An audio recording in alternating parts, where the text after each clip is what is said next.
From the heart of the 713, it's fun, it's engaging, and it's uniquely Houston.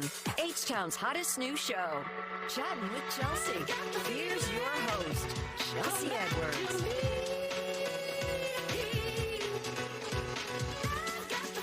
Hey, besties. Thank you for joining me for another Chattin' with Chelsea. I'm your daytime bestie, Chelsea Edwards. Glad to have you here again. Today is Caring Tuesday. We are actually giving you some tips if you are caring for others. We also want to make sure you care for yourself. So we're going to help you out with that, especially if you have that parent or that elderly loved one you're taking care of. That could take a lot. And it's something that many of us in our 30s, 40s, and 50s have to think about and plan for. You know, I have a toddler myself, but it's also something on my mind. I'll give you a little Chelsea chat here. Recently, my dad went to the hospital, and it was a scare for me. I was really concerned. He had been on this wellness journey, making sure that, you know, he eats better and works out and all those things, but he did end up in the hospital. And it took a few days of care, but the main thing from that was he did not like the food. I mean, we've heard about hospital food before, but he really, this is my first time seeing it in person, he really did not like the food. According to him, everything was bland and unseasoned. He was not with it. We actually had to sneak him a salad from home to get something in his system. But yeah, he sent a lot of plates back. The unexpected benefit of his stay for a few days was that he pretty much met his goal weight. I'll say that. So take a look at it right there. He is fine, aging well. He's doing great. He is actually ready to go back to work. He's one of those, he said that he is getting up there, but still looks good. He told me to say that. So my dad says it'll be a while before he needs a caregiver, but it is something, as I mentioned, is on my mind. So to help me sort out all of that and help you guys too, we got Debra Nixon with Nixon Adult Day Care. You're the executive director there. And you also have your own story of how you became a caregiver. Yes, I do. In 1988, my father was diagnosed with prostate cancer, and he could no longer take care of himself, and I became his caregiver. Was that unexpected for Totally, you? Yeah. Totally unexpected. He was a veteran, so going out to the VA trying to help us navigate what was going on. He could no longer live independently at home by himself, so we had to get someone to come in and take care of him. I was right out of college, so it's just a whole lot of moving parts going on. What are some things that you had to learn quickly, like figure out quickly for yourself?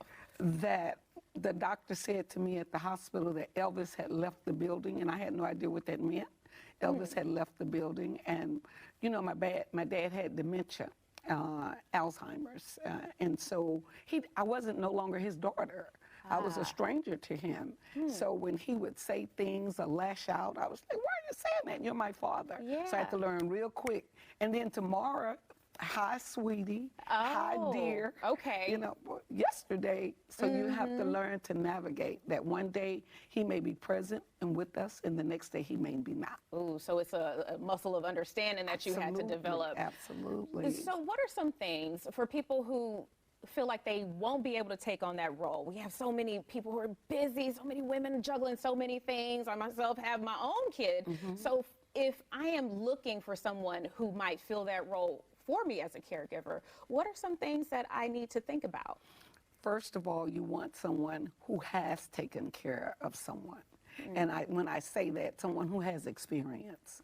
So navigating this water is very difficult. So when you have someone who knows the ins and the outs, the sundowners, my dad would stay up all night and sleep all day. That was a part of the disease process. So you have to have someone who knows that's not fussing at him and trying to get him to go to bed when I'm sorry, you don't get a nap. And that comes from experience. That comes from experience. Okay. And then you want someone, a referral source is really good, someone that can refer that person and say, hey, this was an excellent caregiver for me. Reach out to your insurance company. Your insurance company may be able to help as well.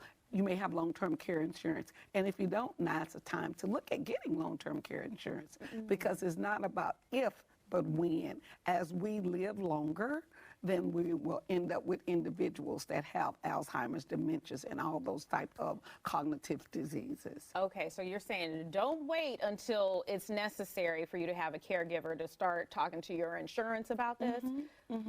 Okay.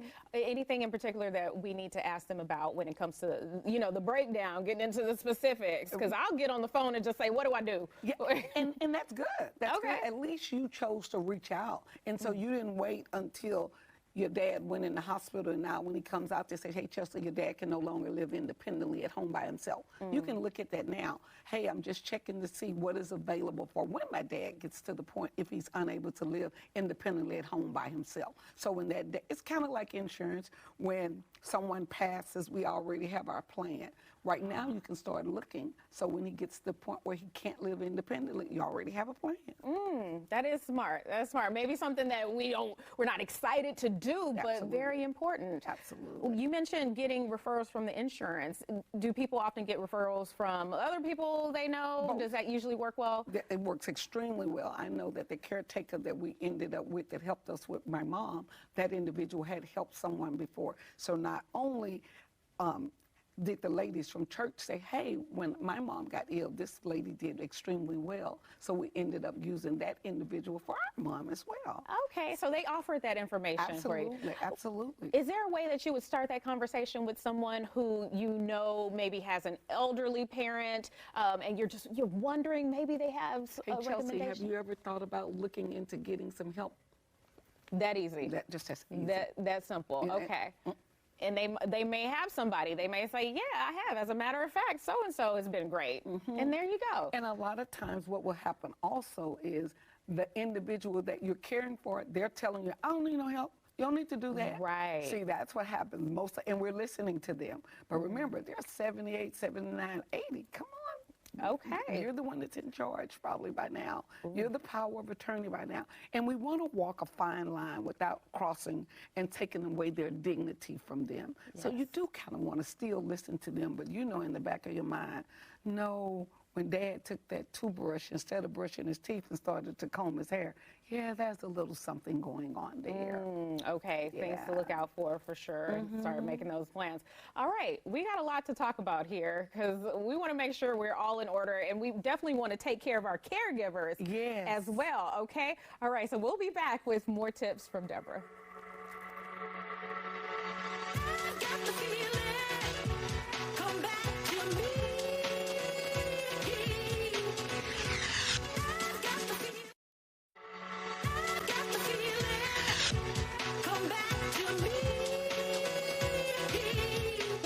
Can often be so busy helping others that they don't take care of themselves. So we have got to correct that situation. Absolutely. Debra, you know a lot of caregivers. How do you recommend that they take time for themselves and don't neglect their own care?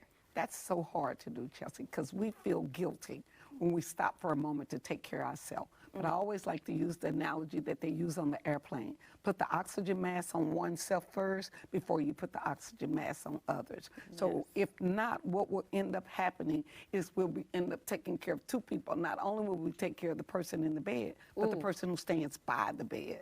So you must stop and take care of oneself first. Okay, put that mask on. We can't say it enough. Absolutely. You say a lot of us really try to be that superhero, covering, taking care of the little ones, taking care of the older ones. Yes. Yeah, so is the first step kind of dropping that cape for a minute? Yes, Okay, yes, all right. yes. That's the number one, the sandwich generation. When I first got into nursing 33 years ago, we talked about it all the time. You take care of the child and then you take care of your loved one. And you as the caregiver, you're sandwiched in between of trying to negotiate taking care of everyone. So who's gonna take care of you? It's okay to ask for help. And it's okay for others to ask, hey, look, let me do this for you. I have a story that I'll share with you real quick. I remember we brought a gentleman to our home for respite, and I asked the sister, so what are you gonna go and do? Get your nails done? She said, no, I'm going to get some sleep. Oh, yeah. So earlier when we were talking, and then the sleep expert was talking about sleeping, something as simple as sleep. Something as simple as Think sleep about that. can be you taking care of yourself. So make time for that. Rest. Yes, rest. All right, so make sure we get our rest, ask for help. Yes. What other tips? Exercise, Okay. eat right. And I always like just to sit for a minute, just the zen of just sitting here for 1 second. And another thing, you don't have to bring your loved one for respite only when you travel. That's a thing that we normally do. Oh, I'm going on a cruise, I'm going here, I'm going on vacation. No, I'm going, drop my loved one off, and I'm going home and do absolutely nothing, and that's okay. Oh, okay, that is good right there. You don't necessarily need to be on a trip doing something to take a break or have somebody else take over for a bit. Okay. Absolutely. I love That's that. so important. I love that, Deborah. Okay, so we want to make sure we are taking care of ourselves when it comes to eating right and exercising. But I know your caregivers probably give you a little pushback on that, like because they feel so busy. Like, when am I squeezing this in? Yes. Guilty and busy. Yes. Okay. Yes. So, and it doesn't have to be a long process or a long period of time. You can simply take, before your loved one gets up that you're caring for, before the child gets up that you're caring for, just 15 minutes just to woosah, just a second. Just take a minute for oneself. Each day say that I'm going to take a minute for myself, and I'm not being selfish. This is what I need in order to. You can't pour from an empty pot if there's nothing there to pour. Right. Okay. So you mentioned you zen out. You know, do you meditate? Are there certain things that you tell yourself during that time as a caregiver? Yes, yes. Yeah. And I always like to say it does not make me less than a caregiver because I need help. That is good. I took my cape off for a minute. Hey, you guys, I just need help. Please just help me for a minute. It's okay. But what will happen, I like to say, we make it look so easy. And right. we're putting on this big facade. And really inside you, people see the outside and think you're doing juggling all the things with no problem, but you really need to ask for help. Yeah, you need to ask for help. Okay. Because then that's when you start having hypertension. During the COVID, you know, we didn't take care of ourselves. Right. We didn't go to the doctors, we didn't do anything. So then once it was over, we went to the doctor and we had all these different things that were wrong with us, you know, and I learned that from my doctor told me that. So I'm glad that we stopped for a minute to take care of ourselves. We have to in order to be good for others. Are there any other ways caregivers should make sure that they take the time to take care of themselves? I think from just a long hot bath. Okay. Put some candles up. And if you drink a glass of wine, if not, get some ginger ale, it's okay. Okay. It doesn't have to be wine, whatever. Just sit there for a moment and catch your breath. Just relax for a second. If a nice long walk is good. If you want to go for a massage, that's another thing that's good. It's just the little bitty things that you deserve, that you need to do for oneself. What is your favorite thing to do? You really want to know? I really want to know. What is from the pro? I want to know. What do you? You said to sleep. Hit the pillow. That is okay. That is self-care, right? That's my self-care. I just want to sleep, just you know, and not have to get up and hit the ball running. You know. So Okay. Nothing wrong with that at all. Okay. Yes. And you say carve out that time maybe before the person you're caring for gets up is an easy way to squeeze that self-care in. Okay, all right. What's been the response from people over at Nixon Adult Day Care? I think the family members are so excited that you took time to care for us caregivers. We did a symposium on caring for the caregiver in March, and it went over extremely well, so the family members were so excited. I just think for the year of 2024, we decided that what we were going to focus on was caring for the caregiver. It's okay. It's okay to care for the caregiver. And it has been really nice. We have more individuals that are bringing their loved ones in, just like, what is it, Mother's Day out?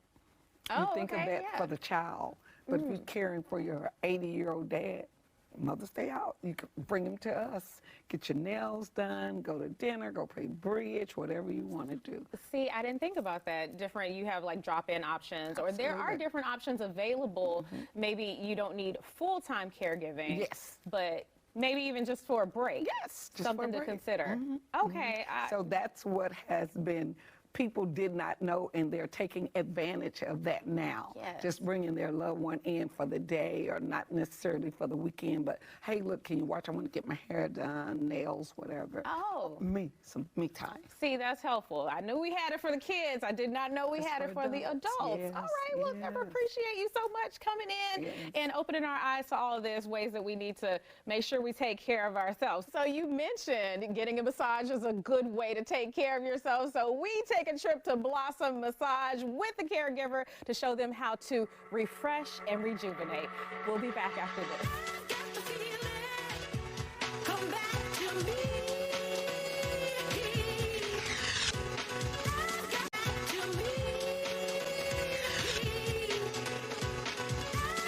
Being a busy caregiver can put a lot of wear on your mind, your body, even your spirits. We took a trip to Blossom Massage, Urban Spa, and Retreat to learn how to refresh. And we also took along a deserving caregiver who needed a bit of a break.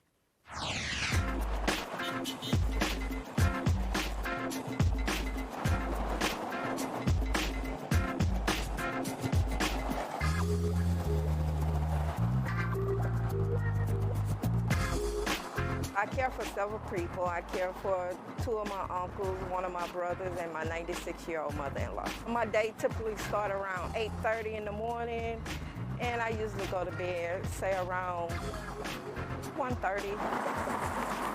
People don't realize how tough it can be sometimes, and that self-care is important, because if you don't take care of yourself, then you won't take adequate care of the people that you're caring for. It's very seldom that I do self-care because I'm so busy caring for others. So we're going to make that right today, get you rubbed out, loosened up, and hopefully you will feel fantastic after this. All right, thank you. Come on in. Hi. Welcome to Blossom, ladies. Hey. We ready? Yeah. Go ahead and show you around. This is going to be our pool area. Very tranquil, very nice. Nice. Right here we can turn on the bubbles. It's just really a cool place to chill and relax. Over here we have a sauna, which is another way to help with recovery. So as we're talking about self-care, recovery is such a big part of that. Come in here, sweat a little bit, be ready, prepared, nice and warm for the session.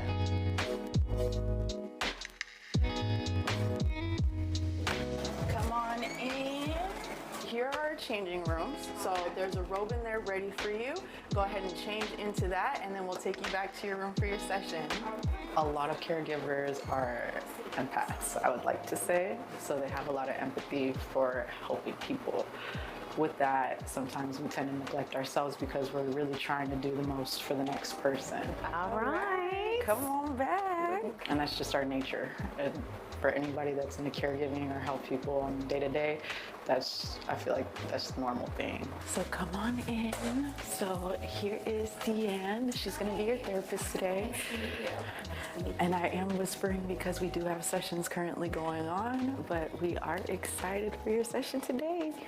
Yay. Is there any areas of tension you wanted me to work on? Everywhere. Everywhere. You got it. Let's get started. Implementing little things every day, but definitely big ones like massage, exercise, even if it's just walking. I mean, any sort of movement is going to be helpful, and it's going to help release some of that energy that you have pinned up. There are alternatives to going to a massage spa or whatever the case may be, where you can actually go online, where you can actually have a therapist come into your home and work on you there. So if you don't have the time to go somewhere, you can bring it to you. Hey. Hi.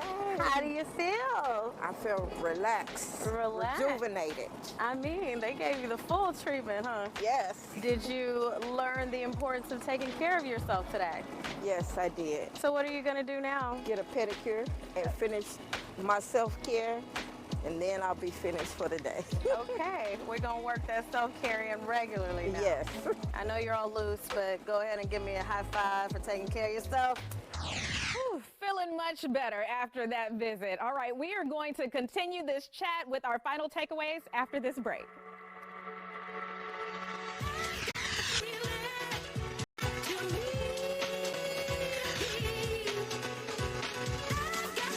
Thank you for joining us this Caring Tuesday on Chattin' with Chelsea. Okay, Deborah, what are your top takeaways for people to remember? I guess the number one, just remember to take care of oneself first. If you can remember to do that, then the rest of it will fall in line. Yes. Number two would be ask for help. It's okay to ask for help. Take the cape off for a minute and seek help. And the last thing I would say, it's not about if, but when. Not if you're going to eventually need help for your loved one, but when you're going to need help for your loved one. Now, I know that hits a lot of us kind of hard, but the idea is to get ahead of it, right? Yes. What are some other things that we need to keep in mind when we're thinking about the future? I think one of the number one things since I've been in this industry is we don't look into long-term care insurance.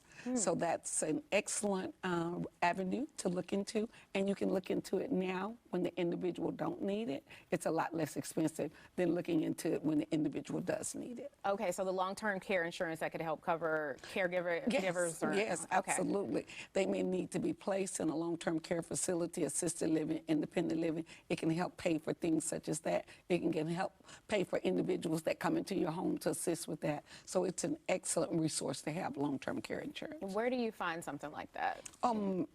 I know Prudential, Blue Cross Blue Shield, I can't even remember, but I have it. I've had mine for years. But, you know, just Google, like anything else. Google long-term care insurance. There you go. All right. And how can people find you other than Googling? Okay, so we're on Instagram, we're on Facebook, and our phone number is 713-633-4700, 713-633-4700. All right. Thank you so much, Debra. You helped Thank a you lot for of having people us. today. Thank Besties, you. I hope you got plenty to help you out and to plan ahead. So continue the conversation with us on our social media pages on Chelsea Show Fox. Let us know how you are doing being a caregiver. We'll see you next time. Come back.